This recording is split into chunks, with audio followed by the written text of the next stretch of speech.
Hello students. तो चलिए आज हम देखने जा रहे हैं ऑर्डिनरी डिफरेंशियल इक्वेशन में linear differential equation of first order. तो चलिए सबसे पहले यहाँ पे उसका स्टैंडर्ड फॉर्म जान लेते हैं। तो linear differential equation first order, तो उसमें स्टैंडर्ड फॉर्म करेंगे उसका। तो चलिए स्टैंडर्ड फॉर्म जान लेते हैं। स्टैंडर्ड फॉर्म, ठीक है। तो उसका स्टैंडर्ड फॉर्म क्या रहने वाला है, dy by d x plus p y is equal to q of x. Okay. अब यहाँ पे जैसे d y by d x लिया है, हम इसको मतलब यहाँ पे ये फ्री फ्रॉम वाई चाहिए, मतलब क्यू ऑफ एक्स कैसे चाहिए, free from y. Okay. In case कभी यहाँ पे मतलब degree of y is one, so that time we have to take q of x. ठीक है, जब डिग्री ऑफ जो वाई का डिग्री है वो वन होगा, तो उस कंडीशन में इक्वेशन लेते हैं। और इसका एक और मतलब स्टैंडर्ड फॉर्म किस तरह से आ सकता है, इसको लिखेंगे हम y dash of p y is equal to q, इस तरह से भी लिख सकते हैं। ठीक है, ये किस फॉर्म में हुआ है, जब मतलब यहाँ पे डिग्री वाई का वन हो। ठीक है, अब इसमें सबसे पहला पार्ट देखेंगे, इसका इंटीग्रेटिंग फैक्टर क्या है। ठीक है, यहाँ फर्स्ट पार्ट देखेंगे इंटीग्रेटिंग फैक्टर। इसका इंटीग्रेटिंग फैक्टर क्या होगा, ठीक है, जिसको कि हम आई एफ बोलते हैं।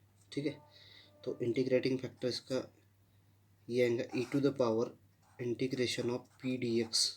ये क्या होगा, इसका इंटीग्रेटिंग फैक्टर होगा। ठीक है, तो इसका कंप्लीट सॉल्यूशन देखेंगे अभी। कंप्लीट सॉल्यूशन ऑफ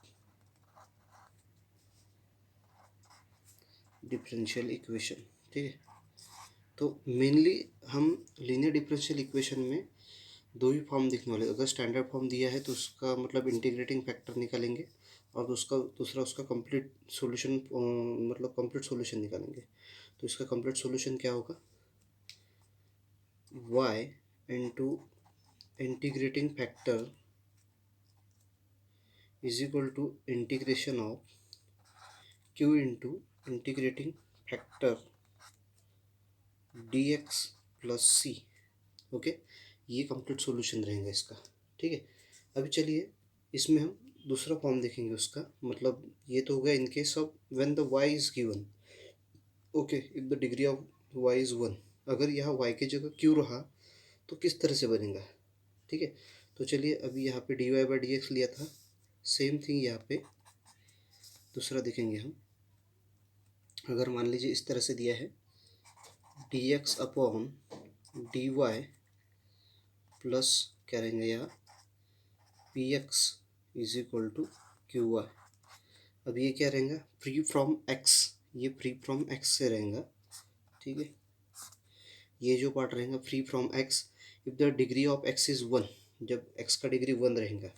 तो और इसका स्टैंडर्ड फॉर्म किस तरह से बनेगा, जैसे देखिए यह होगा x dash plus p of x is equal to q. Okay, ये एक फॉर्मेट बनेगा इसका। ठीक है, अब इसका देखेंगे इंटीग्रेटिंग फैक्टर।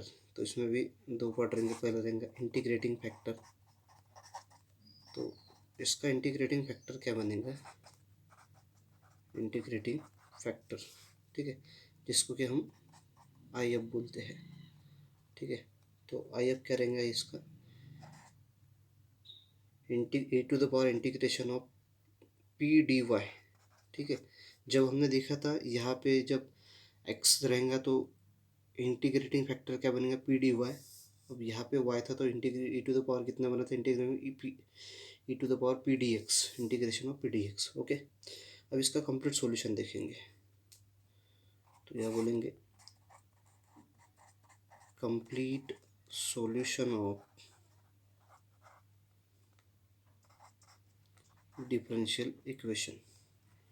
तो क्या बनेगा यहाँ पे, जैसे हमने देखा था y इंटू इंटीग्रेटिंग फैक्टर। अब यहाँ पे x दिया है तो क्या रहेगा, X into integrating factor is equal to integration of Q into integrating factor D Y plus C, इस फॉर्मेट में रहने वाला है। ठीक है, और एक फॉर्मेट है जैसे बर्नौली, वो जैसे हम इसके मतलब दूसरे पार्ट में देखेंगे। तो चलिए इस पे हम कुछ एग्जांपल देखने वाले हैं अभी।